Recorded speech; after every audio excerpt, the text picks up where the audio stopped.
C'est difficile de séparer votre vie avec l'autel. Parce que l'autel est un système spirituel pour guider votre vie. Il te permet d'entrer dans les règnes spirituels et te faire asseoir dans les alliances mystico-spirituelles. Je disais, il te permet d'entrer dans le règne spirituel et te faire asseoir dans les alliances mystico-spirituelles. C'est ainsi quand le patriarche arrivait dans une certaine ville, au lieu de chercher à construire la maison, la première des choses qu'il cherchait, c'est de bâtir des hôtels. Pourquoi il le faisait? Pourquoi? Il savait. À l'époque, ils habitaient dans des tentes. Les tentes pouvaient se déplacer, mais les hôtels demeuraient une signature spirituelle de Dieu, un marquage spirituel de leur possession spirituelle et de leurs descendants. Car l'hôtel est tellement puissant. C'est le droit légal pour posséder un environnement. Dieu a dit à Abraham quand il a bâti l'hôtel, je te donnerai cet endroit, toi et ta postérité. Cette terre n'appartenait pas à Abraham. Il y avait les Cananéens qui habitaient avant. Et c'était une terre de malédiction. Canaan était maudit. Canaan était une mauvaise terre. Et aujourd'hui, on appelle Canaan quoi? Terre sainte, terre bénie. Parce qu'Abraham, quand il est arrivé, il a mis des hôtels. Il a changé le fonctionnement spirituel de cette terre.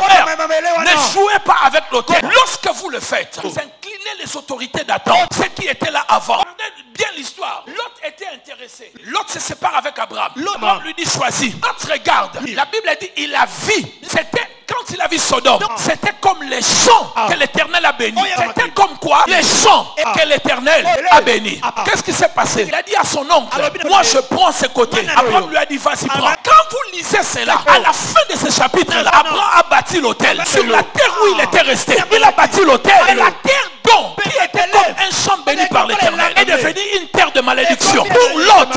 Et la terre qu'Abraham avait prise, à cause de l'autel qu'il avait bâti, cela est devenu une autre terre. Ne jouez pas avec l'autel. Dis à ton ami 3 fois l'autel. Genèse chapitre 26. La Bible dit que quand Isaac est arrivé à Guérard, on dit à Isaac, il y avait la pauvreté, il y avait la sécheresse. Il voulait fuir. Dieu lui a dit ne fuis pas. Le problème ce n'est pas la terre. Reste ici. Pourquoi Dieu lui dit de rester là? Dieu le promet de le bénir. Précédemment, dans la même terre, Abraham avait déjà bâti des hôtels. Il dit à Isaac, je te bénirai ici à cause de mon serviteur Abraham. Abraham avait bâti des hôtels.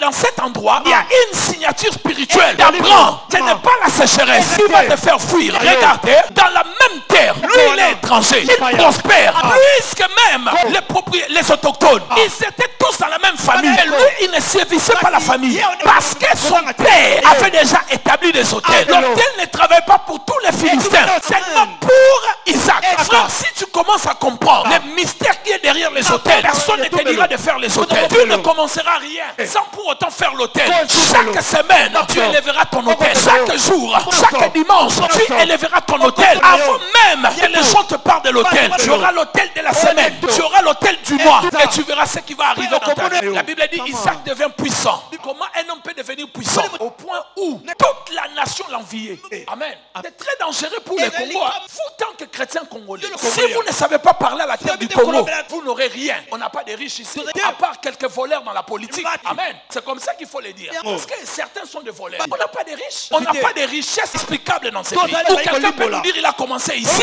il est arrivé là. Mais la plupart ont volé dans la politique. Amen. Et quelques fanfarons que les musiciens chantent. Mais regardez les Indiens. Ils viennent dans votre terre. Quand ils arrivent ici, ils trouvent déjà le paradis. Ils deviennent riches. Le pays ne donne pas aux habitants. C'est plus les étrangers qui prospèrent. Et quand un fils, une fille de pays arrive, il ne prospère pas. Il y a des hôtels qui parlent contre les habitants de ce pays. Et si vous voulez faire les affaires, il faut savoir, mes bien-aimés, parler à la terre de ce pays. Qui m'a dit amen. La preuve en est que nous avons des Libanais, que nous chantons même le pasteur. Oh, il faut dire à une telle personne. Tout le monde, vous chantez des étrangers dans votre propre pays. Parce que avant de venir ici, ils font des libations à leur divinité là-bas. Ils arrivent ici, ils font des hôtels et ils commencent des activités. À peine qu'ils vont faire l'alimentation ici, le Congolais qui était à côté, il va fermer. Parce qu'il ne connaît rien sur la spiritualité. La terre est vide. Il n'a rien. Il ne peut pas rester longtemps. Vous ne pouvez pas résister face à quelqu'un qui a des hôtels. Peu importe, hôtel satanique ou divin. Parce que la loi spirituelle, elle est la même. Tout dépend de celui qui le fait. Est-ce que je parle à quelqu'un?